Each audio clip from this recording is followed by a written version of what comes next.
Hi students, let's solve the problem you see on the screen. Here, given that 3 cot A is equal to 4, so cot A is equal to 4 by 3.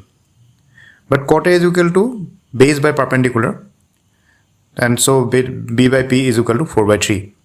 Let B is equal to 4k, P is equal to 3k. Now we need H. By Pythagoras theorem, H square is equal to P square plus B square. Putting the values of P and B, we get 3k whole square plus 4k whole square, and that's equal to 9k square plus 16k square, which gives 25k square. So H is equal to root over 25k square, that is 5k. Now we can find out sin A, which is equal to P by H, that is equal to 3k by 5k, and that's equal to 3 by 5. Similarly, cos A is equal to B by H, so that's equal to 4k by 5k, and we get 4 by 5.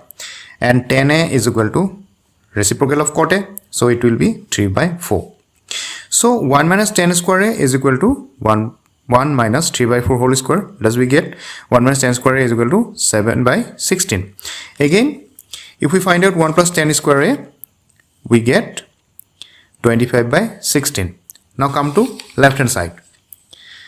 It is 1 minus tan square A by 1 plus tan square A. Putting the values, we get 7 by 16 by 25 by 16, which gives 7 by 25. And right hand side gives us cos square A minus sin square A. Putting the values, we get 16 by 25 minus 9 by 25. Simplifying it, we get 7 by 25. Thus we get left hand side equal to right hand side. This means the statement is correct. Thanks for watching and subscribe for more videos.